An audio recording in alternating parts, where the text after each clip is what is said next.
Hello everyone, welcome to another video on the channel and welcome to another GT Sport Daily Race C race and strategy guide. It's week 46 of 2021 and for this week's race we are heading to the Red Bull Ring in Austria in the Group 4 machinery. So the detail settings for this one are on the screen. A little bit of a strange one, it has to be said, but we've got 12 laps to negotiate, tyre wear only at times 3, fuel at times 2, it's just the hard tyres that are available, and we have the return of the mandatory pit stop.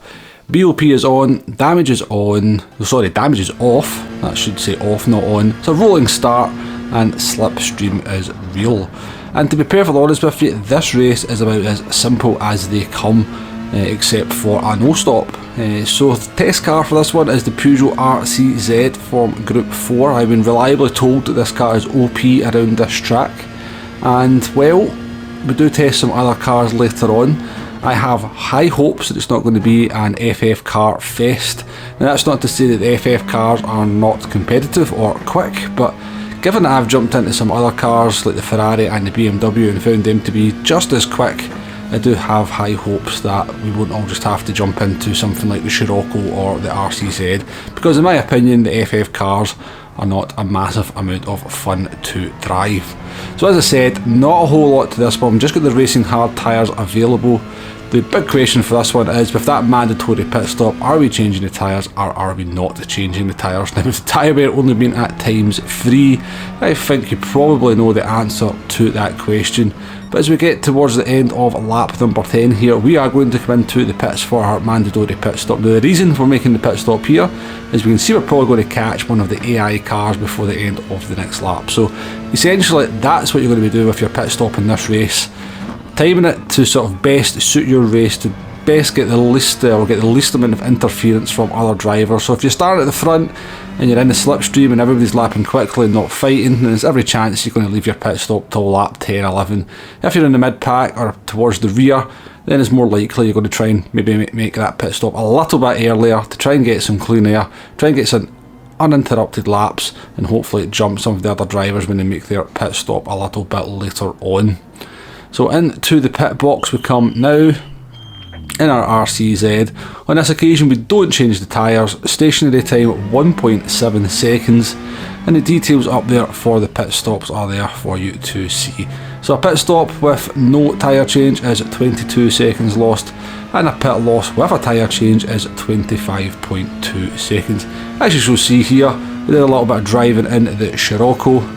On that occasion we came into the pits and actually changed the tyres just to see how much longer it was going to be. So 1.7 seconds for not changing the tyres and 4.9 seconds when we do change the tyres.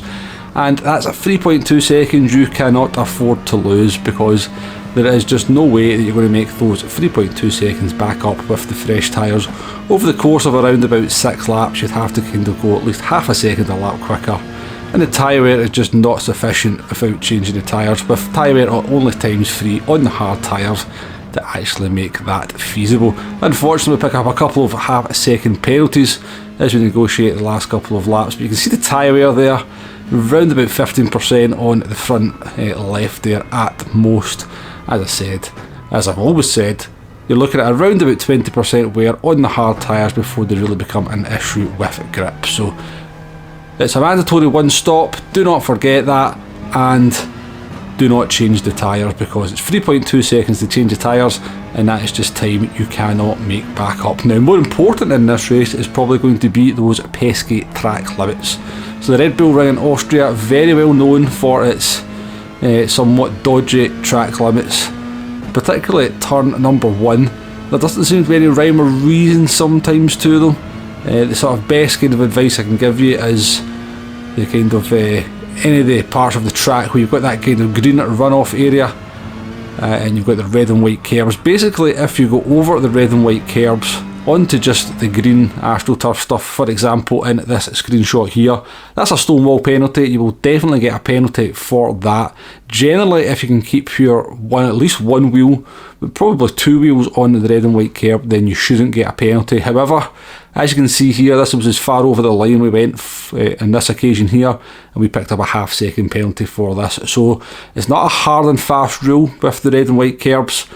you can still leave both tyres on them and pick up a half-second penalty. But yeah, get yourself in tune with the penalties in this track, because they're going to play a crucial role in what's going to be a very, very tight race with the low tyre wear and that mandatory stop.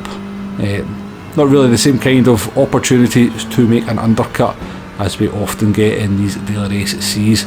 Jumping into some other cars just to test them, how they compare to the RCZ. We're in the VW Scirroco here, often a very powerful Group 4 car. I actually found it to be a little bit slower than the Peugeot RCZ, although it was a little bit nicer to drive and did appear to be better on the tyres. Next up we've got my old favourite, the Ferrari 458 Italia. This did surprise me just how quick this car was out the box. I actually set the fastest lap that I did out of any of the cars with a 1:37.478.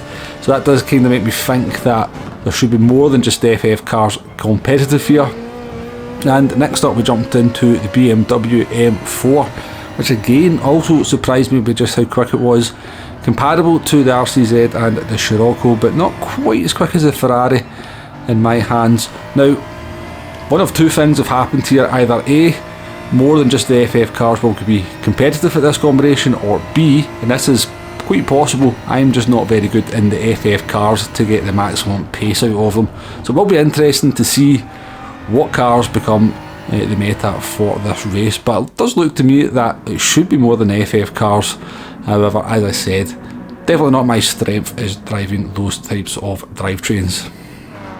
Okay then, we've come to that part of the video where we just kind of reiterate everything that we have learned already and just go over some of the things once again in a sort of brief synopsis. So yeah, as I said, all in all, a very simple race strategy wise. Rules require you to make that one mandatory pit stop. Do not get caught out by that. You will see people in the early stages of the day or Monday not making that pit stop.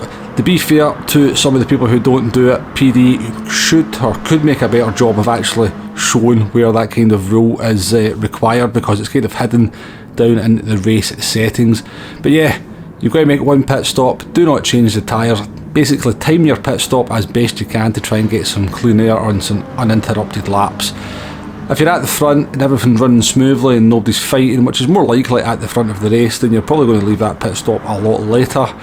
And if you're towards the back or in the midfield and you're finding you're just losing a lot of time with everybody fighting and making mistakes, then you're probably going to pit a little bit earlier to try and get some clear space on the track so you can actually lap representatively to your pace. But that is it in a nutshell.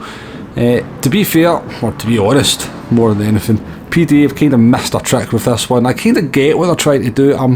I know some people are not a fan of these mandatory pit stop races. I kind of like it how it mixes things up a wee bit, but for this one, she just made it the soft tyres. The race is over 20 minutes, or around about 20 minutes, so soft tyres would probably make the race around about 20 seconds quicker.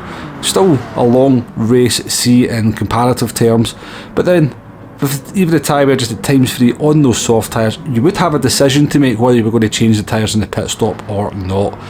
But as it is, with the hard tyres, it's just a no-brainer. You're not going to change those tyres because you can't gain those 3.2 seconds back with the fresh tyres. Anyway, let's finish the video off as we always do with a lap guide, and at the Red Bull Ring it's the 100 metre boards and the 50 metre boards that are your friends. So down into turn number 1, 100 metre board, swing it into the apex, don't run wide or you pick up a half-second penalty. Third gear in the RCZ here. I think we were third gear in the Ferrari as well when we were kind of testing that car. Up towards turn number 3 as it is on the map. Just before, in fact actually just on the 100 metre board, I think you can brake in the RCZ. Overslow the car, make sure you get it rotated, get the car straightened up as best you can and get on the power. The sort of more you get on the power, the early you get on the power, you carry that speed all the way down to turn number 4. Now it's just before the 100 metre board for turn number 4. This is a downhill trail braking corner, so you will feel the back of the car go light. Try to get it sort of nice and tight into the apex because the corner's a lot tighter on the exit than you might think. It's a 50 metre board for turn number 5 here. I think you're best to keep the car nice and tight into the curb. Gives you a better vision point for when to get onto the power. And then turn number 6, very, very tricky turn. Easy to understeer wide, and if you do got all the way over that red and white curb, you do pick up a half-second penalty, so do be careful of that one. And down towards the two crucial last turns, 50 metre board or just before the 50 metre board, down into 4th gear. Try and make sure you clip the curb here, don't run wide, or you got another, I think, 1 second penalty for running wide in that one. And take a bit of curb on the inside there, and again, don't run wide for the final turn. And that is a lap of the Red Bull Ring in the Peugeot RCZ. Hopefully the video overall has been helpful in some way, shape or form. Kind of looking forward to this one in some ways. I think I'll sort of be more interested how things develop over the first day of this race, just to see what cars become the meta. Hopefully we can use something like the Ferrari or the BMW that we've tested here. Perhaps even the WRX, the Subaru. Although with the long straights I'm not sure how viable a car that will be, but it should be interesting. We will live stream this one a couple of times this week, that is a promise, so do join me for them if you can. As I said, hopefully the video's been helpful. Hit that like button, hit the subscribe button if it has been, and I'll see you on the next one. Goodbye now.